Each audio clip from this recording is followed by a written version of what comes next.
हरियाणा में डीएपी खाद की किल्लत से किसान बहुत परेशान हो चुके हैं। ये हम नहीं है, किसान खुद अपनी जुबानी बता रहे हैं।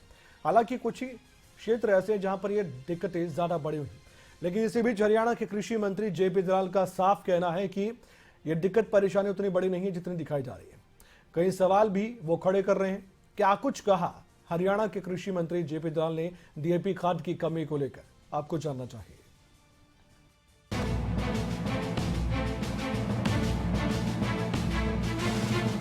हरियाणा में डीएपी खाद की किल्लत अब जग जाहिर है। किसान खाद के लिए हर रोज सुबह से शाम तक लंबी लंबी लाइनों में लगे रहते हैं और खाद न मिलने पर मायूस होकर लौट जाते हैं। किसान लगातार डीएपी खाद की कमी को लेकर कई बार रोड जाम कर चुके हैं, लेकिन प्रदेश भर में हालात मानो जस के तस है। लेकिन इसी बीच हरियाणा के कृषि मंत्री जेपी दलाल का जो बयान सामने आया है वो इसके बिल्कुल उलट है। कृषि मंत्री का कहना है कि प्रदेश में डीएपी की कोई कमी नहीं, पिछले साल के मुकाबले ज्यादा डीएपी दिया गया है। हरियाणा के अंदर डीएपी खाद की कोई कमी नहीं है और ना ही कमी रहेगी। टोटल जो खाद की इस रबी सीजन की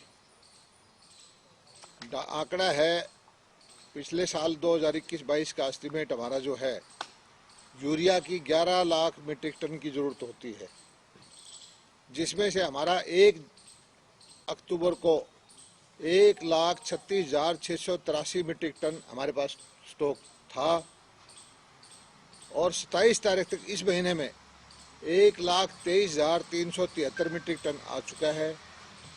दोनों मिलाकर के 2,60,056 मीट्रिक टन यूरिया की उपलब्धता हुई है और कुल बिक्री 90,216 की हुई है। पिछले साल जो बिक्री हुई थी इसी अवधि में 66,345 की थी। कृषि मंत्री जेपी दलाल ने डीएपी और यूरिया की कालाबाजारी रोकने के लिए भी बयान दिया। उन्होंने कहा कि कालाबाजारी करने वाले लोग शॉर्टेज दिखाकर कालाबाजारी करना चाहते थे, लेकिन हम कामयाब नहीं होने देंगे। कालाबाजारी रोकने की पूरी कोशिश की। कल भी आज आपने न्यूज़पेपर में आया होगा कि 500 कुछ कट्टे हांसी में एक व्यापारी से पकड़े गए हैं, जिसका वो हिसाब नहीं दे पाया। कालाबाजारी करने वाले लोग जो हैं वो भ्रम फैला करके शॉर्टेज दिखा करके महंगा बेचना चाहते थे।